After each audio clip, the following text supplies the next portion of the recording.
السلام علیکم ورحمۃ اللہ وبرکاتہ۔ حضور آپ خیریت سے ہیں؟ طبیعت ٹھیک، بخیر و عافیت؟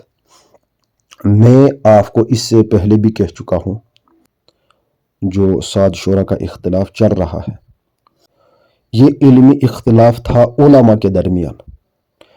جب سے مولانا سعد صاحب نے تحریف قرآن، تحریف احادیث، غلط عقائد، غلط نظریات، غلط مسائل بیان کرنے شروع کیے، تو علماء کا حق تھا کہ علماء اس کو روکے، اس کو ٹوکے، اور علماء نے بر وقت اس کو روکا بھی اور ٹوکا بھی۔ اسی ضمن میں دارالعلوم دیوبند کا بھی فتویٰ آیا اور علماء کشمیر کا بھی فتویٰ آیا۔ تقریباً ملک ہندوستان کے ہر اضلاع سے فتویٰ جات جاری ہوئے جو کہ سوشل میڈیا پہ موجود ہیں۔ تو مولانا سعد صاحب نے رجوع کے بجائے ہٹ درمی اختیار کی۔ حضرت مولانا سید ارشد مدنی صاحب دامت برکاتہم العالیہ کی جو ویڈیو بیانات اس وقت وائرل ہو رہے ہیں، سوشل میڈیا پہ آ رہے ہیں، وہ ان کی ذاتی رائے ہیں مولانا سعد صاحب کے بارے میں۔ یہ ویڈیو کلپ میں بہرحال حضرت محتمیم صاحب، حضرت مولانا ابوالقاسم نعمانی صاحب نے خود بھی بتایا ہے، اور اس کو آگے فارورڈ، آگے شیئر کرنے کا بھی انہوں نے بتایا ہے کہ جو بھی حضرت مولانا سید ارشد مدنی صاحب سعد صاحب کے ریلیٹیو کہہ رہے ہیں، بیانات دے رہے ہیں، ویڈیوز آ رہے ہیں، وہ ان کی ذاتی رائے ہے۔ دارالعلوم کا فتویٰ وہ نہیں۔ دارالعلوم کا فتویٰ دارالافتاء سے نکلتا ہے۔ دارالعلوم دیوبند کا فتویٰ تقریباً 20-25 مفتیوں کے دستخط سے نکلتا ہے۔ مولانا سید ارشد مدنی صاحب کی ذاتی رائے ہے اور دارالعلوم کا فتویٰ الگ ہے۔ میں آپ کو حضرت محتمیم صاحب کی وائس کلپ بھی بھیجتا ہوں۔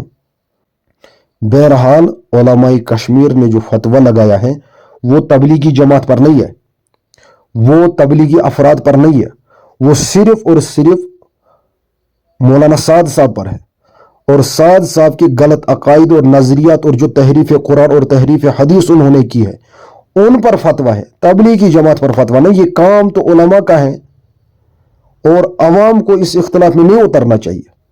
آپ بہرحال سمجھدار ہیں۔ السلام علیکم ورحمۃ اللہ وبرکاتہ۔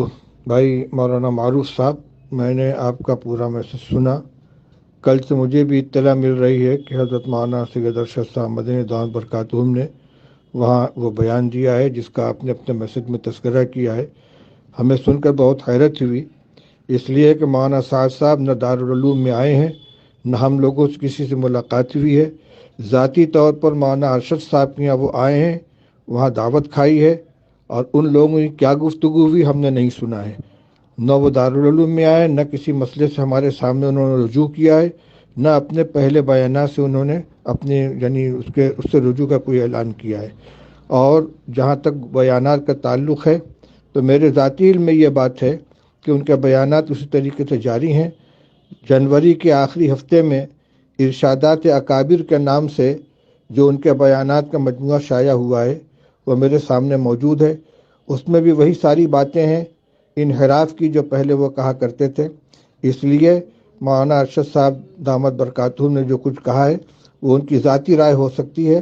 دارالعلوم دیوبند کا وہ نہ موقف میں کوئی تبدیلی ہوئی ہے، نہ اس کی طرف سے کوئی اعلان ہوا ہے۔ آپ چاہیں تو اس وضاحت کو دوسروں تک پہنچا سکتے ہیں۔ السلام علیکم ورحمۃ اللہ وبرکاتہ۔